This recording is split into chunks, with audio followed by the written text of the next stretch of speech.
Hello, my beauties and bees. I hope everybody's doing well today. Not my usual time, of course. I'm off work today for Juneteenth. More about that towards the end of the show. I'm going to give some shout outs to some of my favorite channels with black content creators at the end. So stick around and you might get some new channels to subscribe to. Anyhow, so I didn't plan on going like live today or anything, but then I got this in my feed about this thing at Stonehenge, and I was like, oh god, we gotta talk about it because it's just not how you do it. I'm not gonna do a whole bunch of preamble on this, but I just want to, and it's probably gonna be pretty short coverage here because a lot of it's already covered. But first of all, this is the video Hidden History that I subscribe to. Let's see what here. We're gonna hear what this guy has to say. Stonehenge is currently closed after absolute cretins from a pressure group that is an effective doomsday cult attack Cretins. Doomsday cult. Keep these words in mind. The Neolithic monument with orange paint.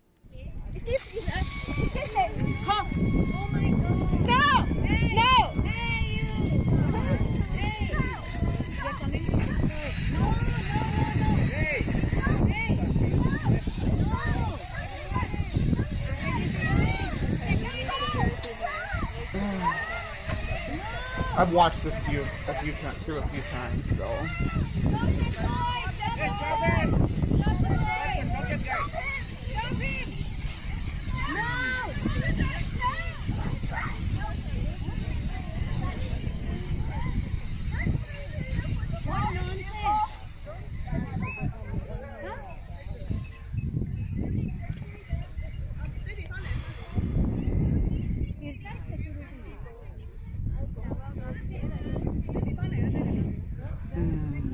Why?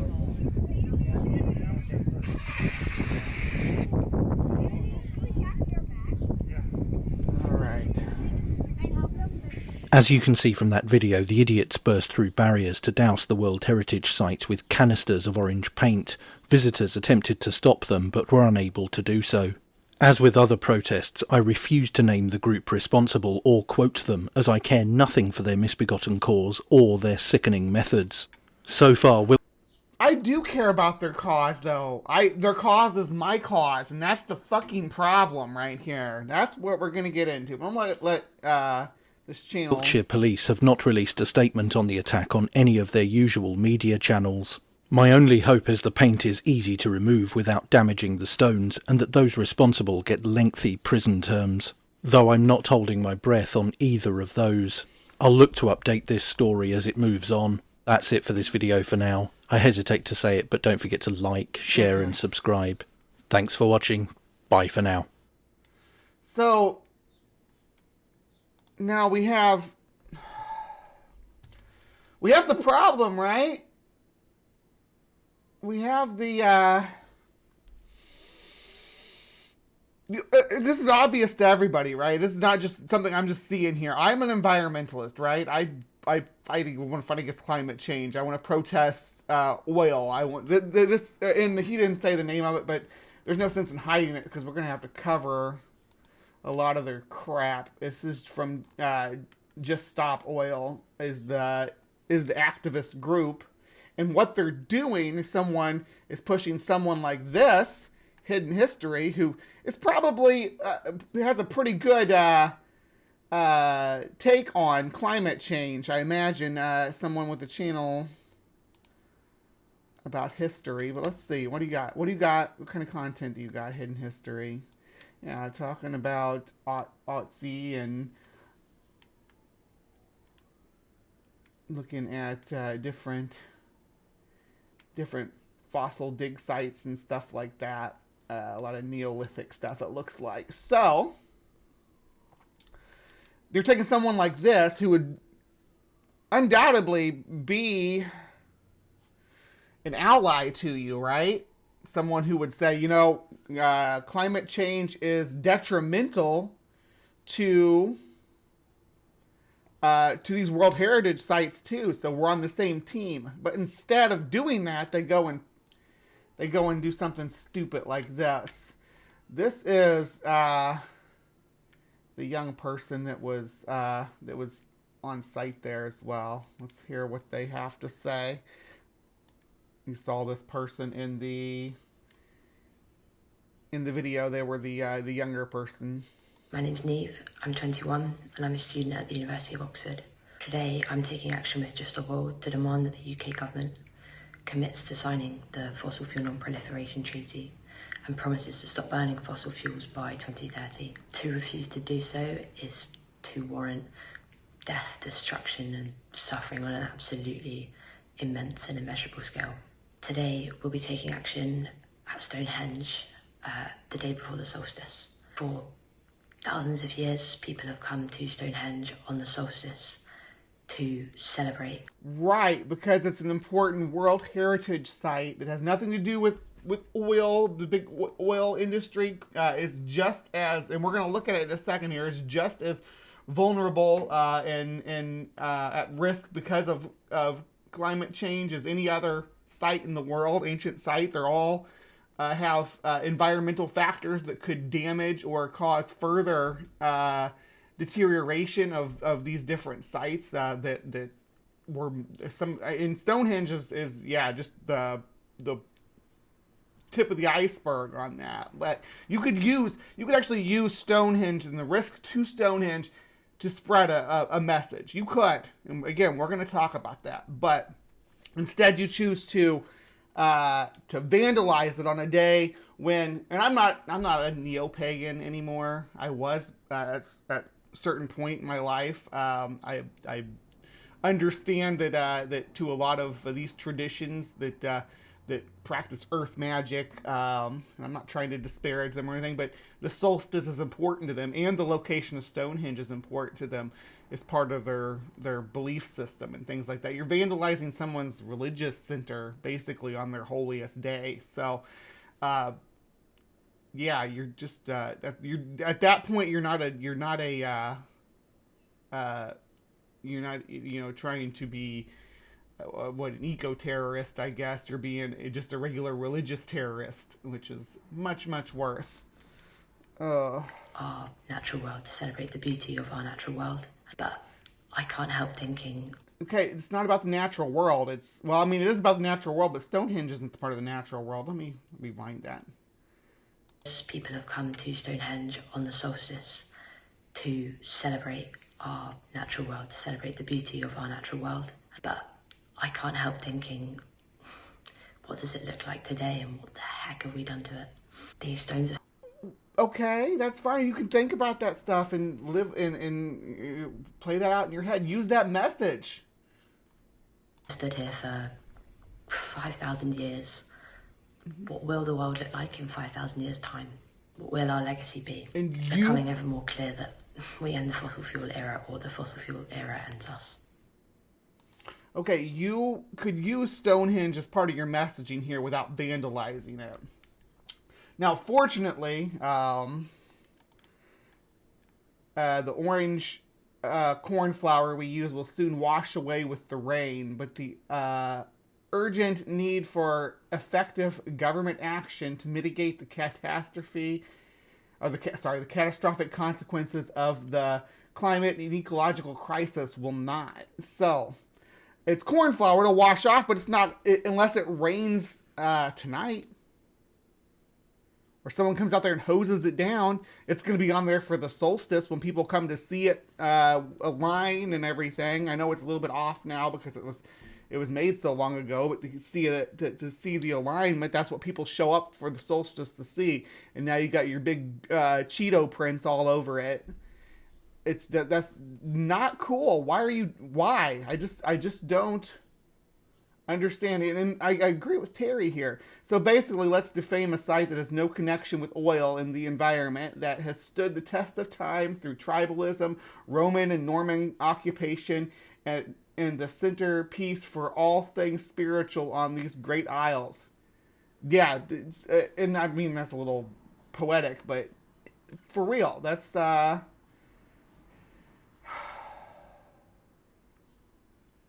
So this is their site, right? They're mainly a British group, and they are known to do stuff like this. Oh, hold on, I'll get them pulled up here.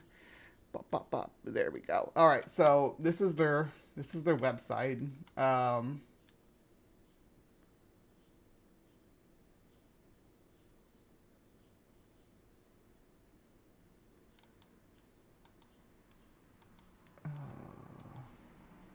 guess I should have this up on the screen when I was. This is the person, but yeah, she was just sitting there talking though. Not didn't miss anything, but this is their website. Yeah, you'll see them. I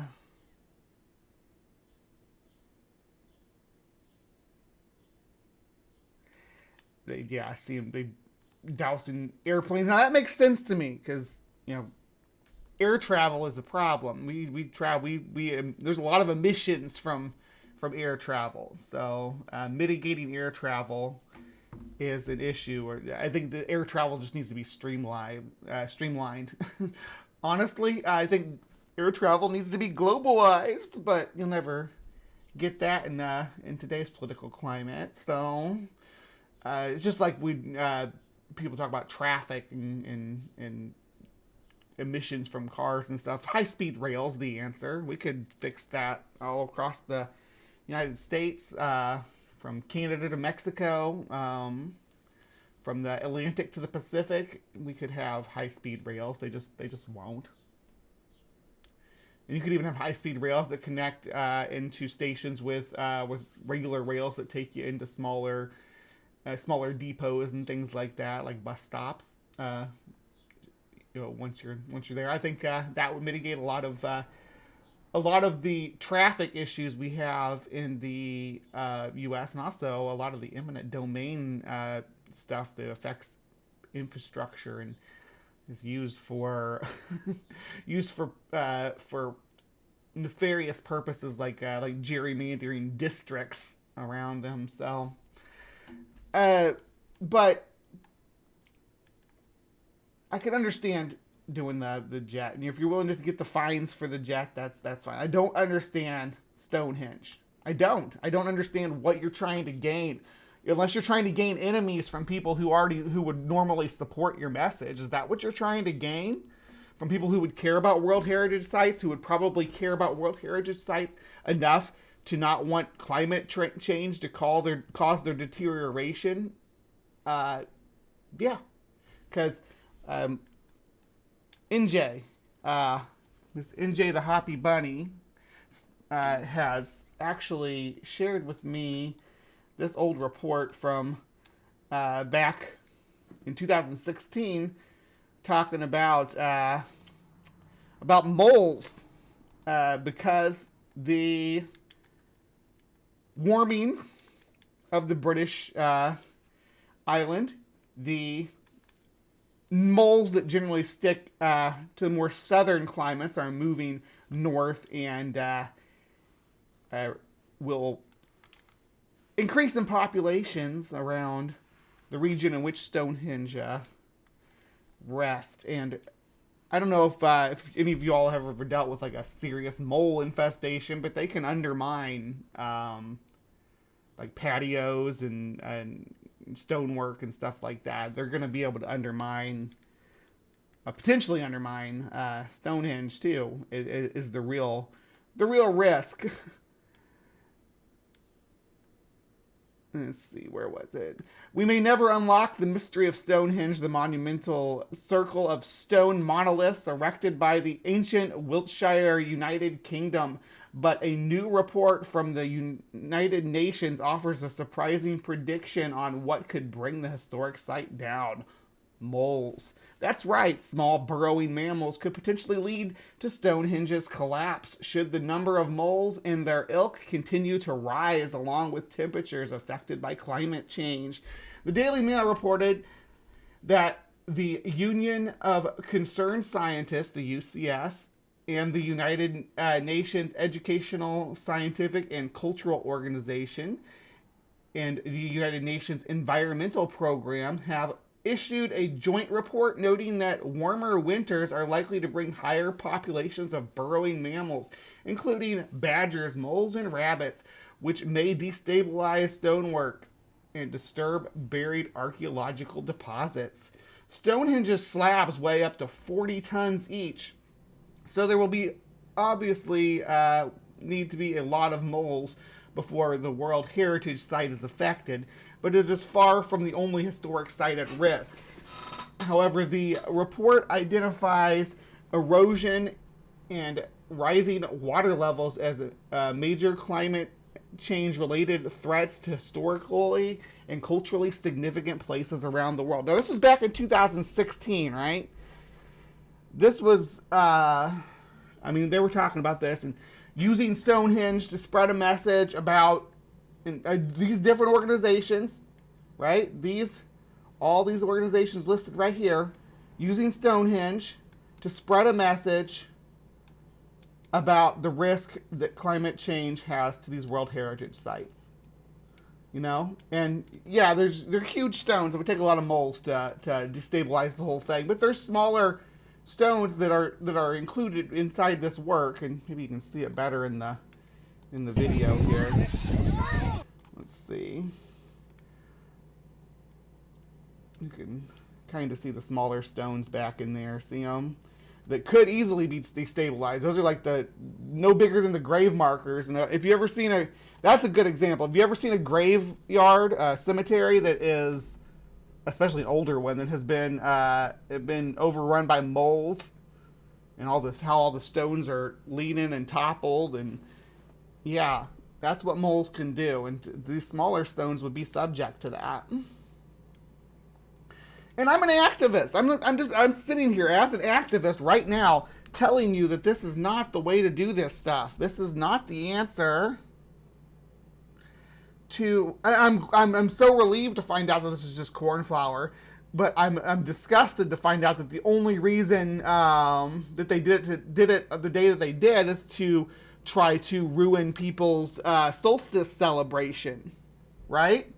That's messed up. That is super messed up to do that. That would be like, I'm gonna be an ass here. That'd be like if I went and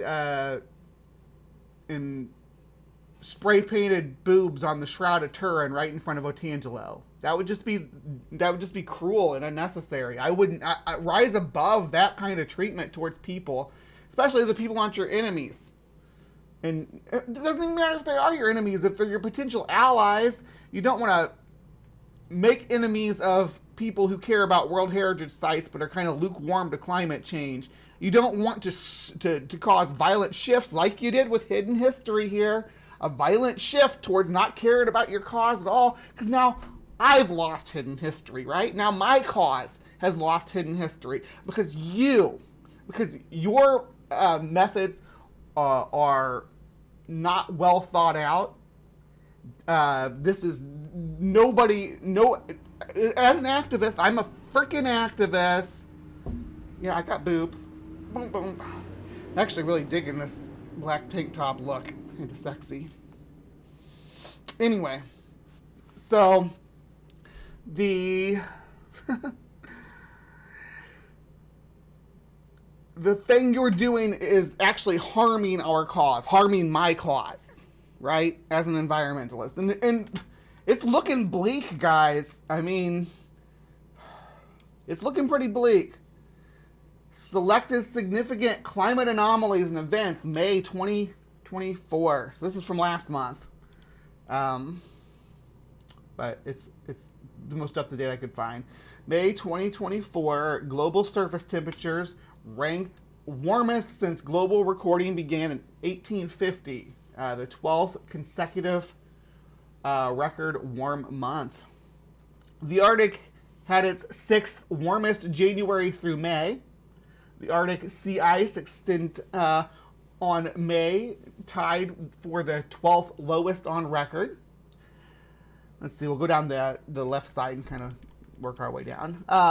North America had the 3rd warmest March, May, and 2nd warmest January through May on record.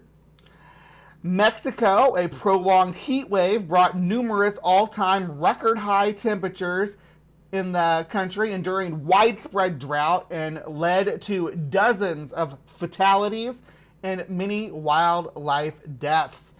The Caribbean region of the main development region of the Atlantic hurricanes has their warmest March through May, and January through May on record.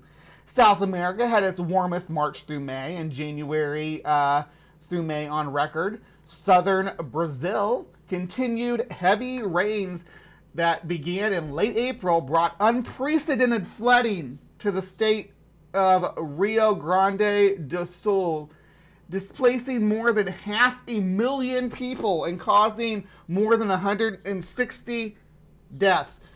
Deaths from climate change are happening now. This mass displacement is happening now.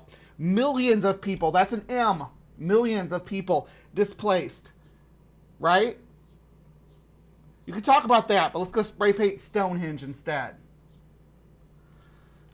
Global oceans. Global ocean surface temperatures hit a monthly record high for the 14th consecutive month in May. Congratulations, people. Congratulations to the fossil fuel industry. Congratulations to stop oil from turning people away from wanting to fight fossil fuel, because you're not making them want to fight on our side. You're turning people like this person away from us. Continuing on. Central Europe, Germany and Austria had their warmest spring season on record, dating to the 1800s, based on preliminary data. Afghanistan. Heavy rains led to flash flooding in Afghanistan, with the most severe impacts in northern areas of the country. More than 300 people died and thousands of people's homes were destroyed. Homeless people, refugees, deaths. That's what we've been talking about. This is happening. It's happening now. What does that have to do with Stonehenge? There's millions of people dying, you know? Not millions of people, I'm sorry, hundreds of people dying, millions of people displaced, I should say. Don't want to be accused of being fear-mongering, so yeah, so far we've had hundreds of people displaced. Or hundreds of people killed, millions of people displaced. Europe had its warmest March through May and January through May on record. Asia had the 4th warmest March through May and 8th warmest January through May on record. Africa, I don't know if I already read this, but Africa had its warmest March through May and January through May on record. Tropical cyclone Hidaya. The tropical cyclone made landfall as a weakening tropical storm in Tanzania. At least 2 deaths were reported due to flash flooding related to the storms. Let's get down into Antarctica here. Antarctica sea ice extent. Antarctica sea ice extent in May ranked 5th lowest on record. All right, and then we got India and Pakistan. The persistent heat wave in India and Pakistan during the later half of the month, with daily high temperatures exceeding 48 degrees Celsius. That's 118 degrees Fahrenheit. That's the daily temperature in many locations, resulted in strained water supply and many deaths because these heat waves. All right, moving down the Pacific here, we got Typhoon Iwaner. Typhoon Iwaner winds peaked at 105 miles per hour. It brought damaging winds and significant floods to the Philippines and Japan, displacing thousands of people and resulting in at least 7 fatalities. Cyclonic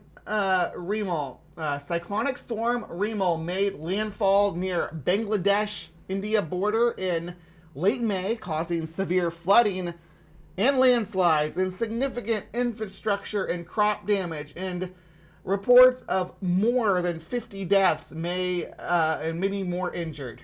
And then finally out here in Oceania, we're looking at the 6th warmest May and 5th warmest January through May on record. So that's where we are, ladies and gentlemen. That's where we are.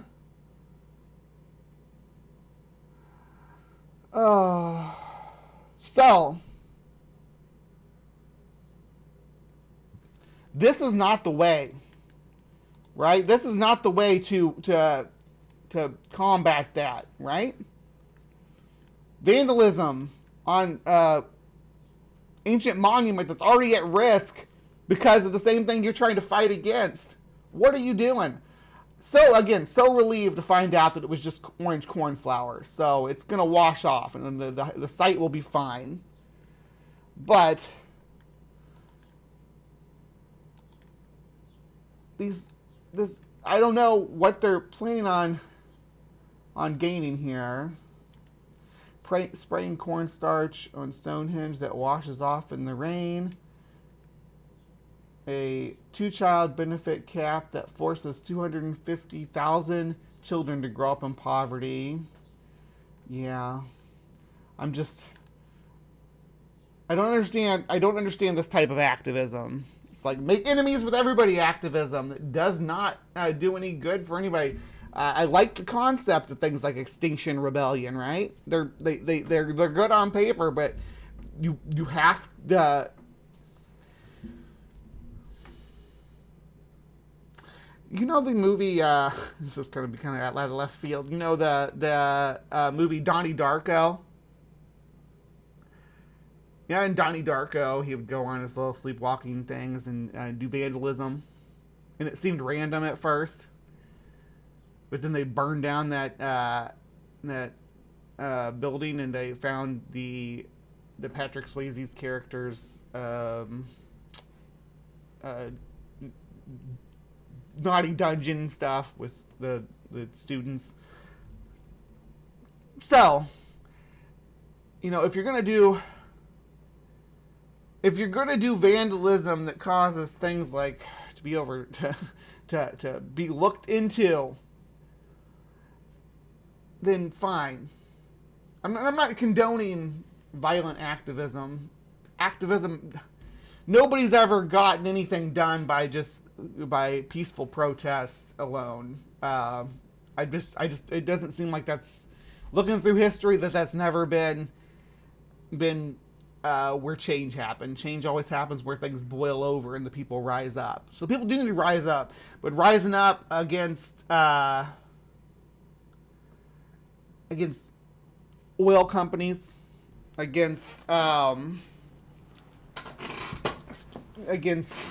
government contracts with lobbyists, with oil lobbyists and the fossil fuel industry, things like that. Definitely fight back against it.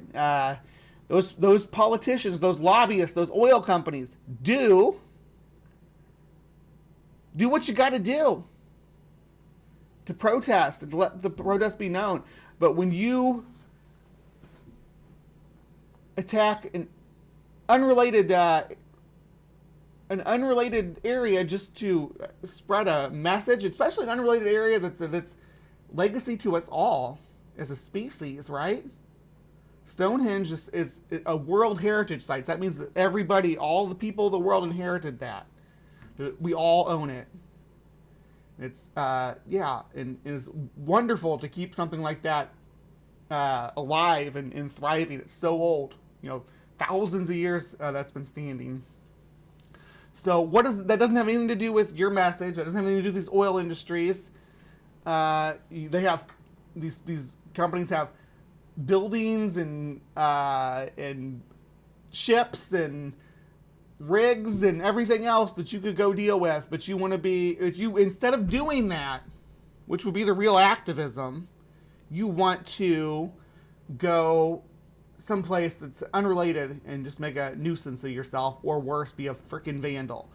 If you see this when they go to art museums and things like that, that's not helping. That doesn't have anything to do with the cause. You're just too scared to go against the people that are actually causing the problem.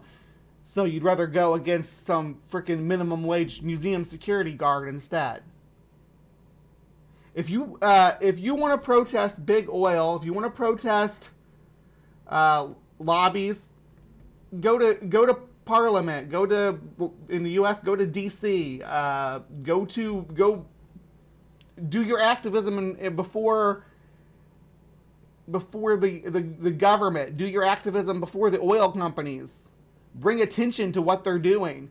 If you see a deal going down between the U.S. government and the oil industry, that's when you strike. That's when you say, hey, I'm going to do my activism right here. And I'm not telling you to vandalize or anything. I'm just saying to do your activism right here to draw attention to what's happening, to that legislation or to that contract or whatever we're dealing with.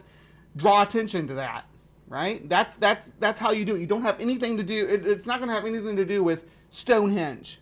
Stonehenge is something we're trying to preserve. You should be trying to preserve it too, and using its preservation as a message. As a message to let other people know that it's at risk because of the oil industries as well. Not that it's at risk because of you. All right. I don't think I have too much more to say. But thank you everybody for coming to my freaking TED Talk about this. It's just the first thing I popped up this morning on my feed, and I was a little fired up and upset about it because it hurts, again, my cause. You all know I'm an activist. I'm a climate activist. I do this show sporadically on here, EcoNews. I try to start doing it like seasonally or something. Like this would be like summer, EcoNews summer 2024 or something like that.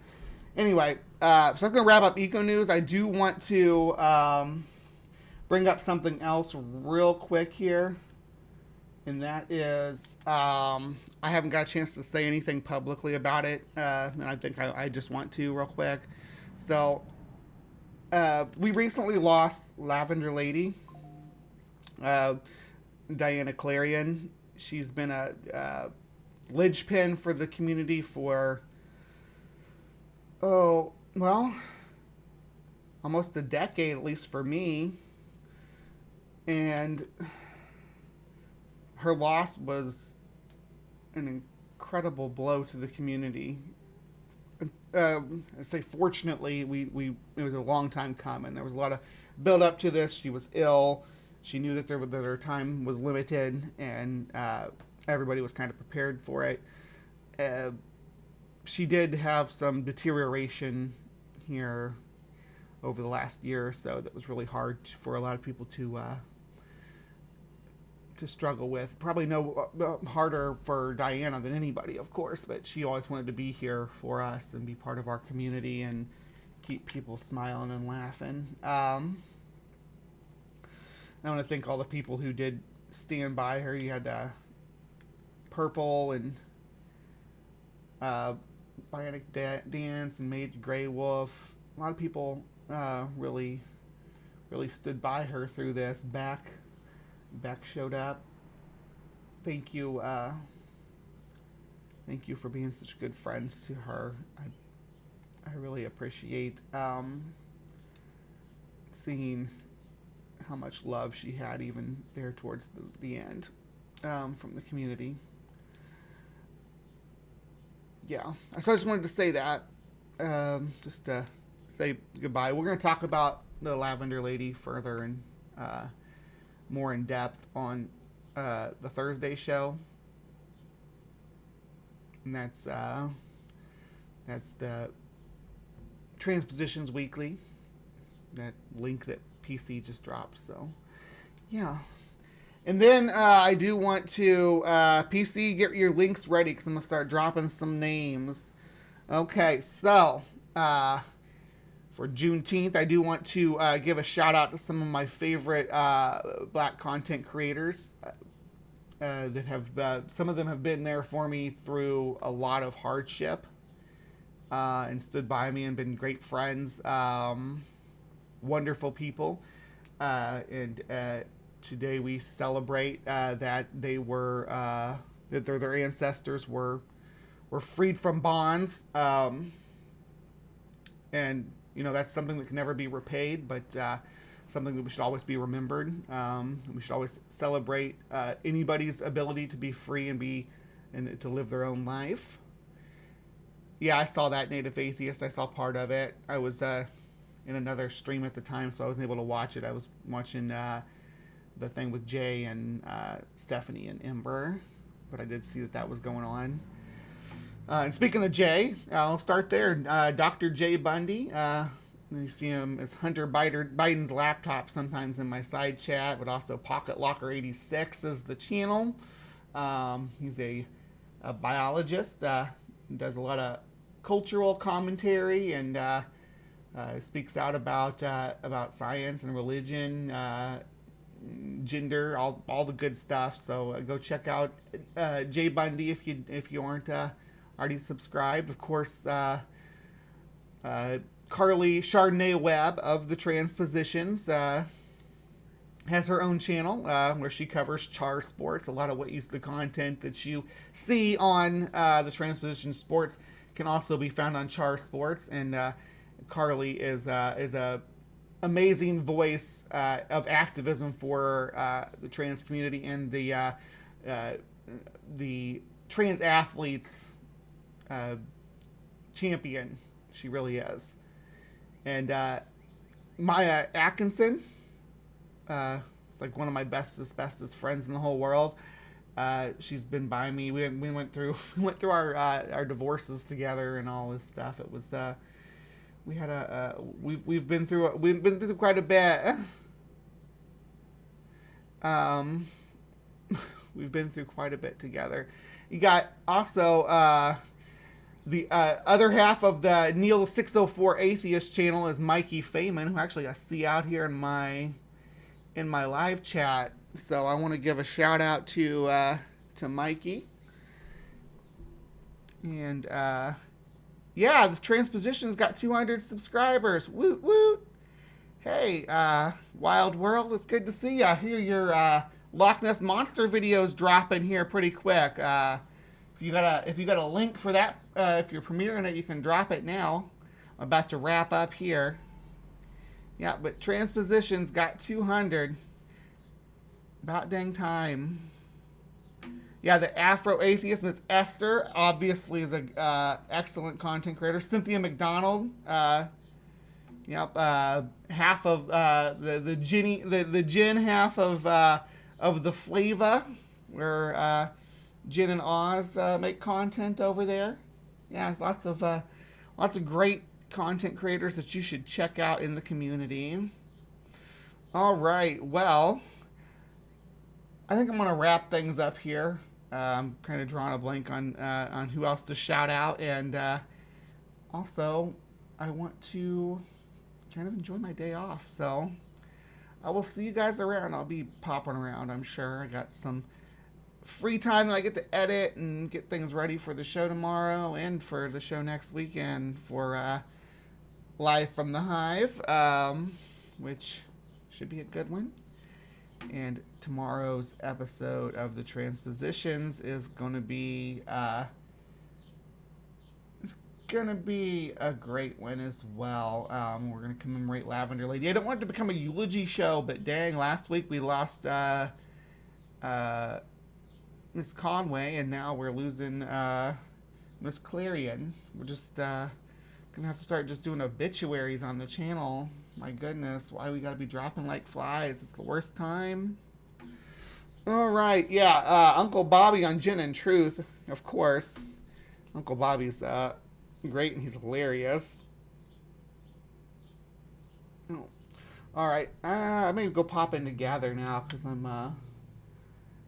done here. All right, please remember to be kind, take care, and we will see you next time.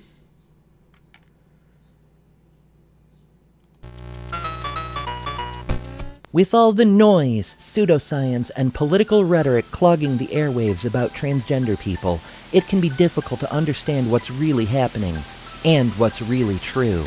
Good news, everyone! Welcome to The Transpositions, your compass in the rugged landscape of transgender issues. Here, we strive to be the beacon of authenticity, providing a platform that amplifies the voices and experiences of the transgender community. From breaking news to in-depth features to breaking down the real science, we are committed to fostering understanding, empathy, and empowerment for all individuals across the gender spectrum. Join us as we navigate the complexities, celebrate the triumphs, and advocate for the rights of transgender people worldwide. Together, we can redefine boundaries, challenge stereotypes, and champion inclusivity. Subscribe today.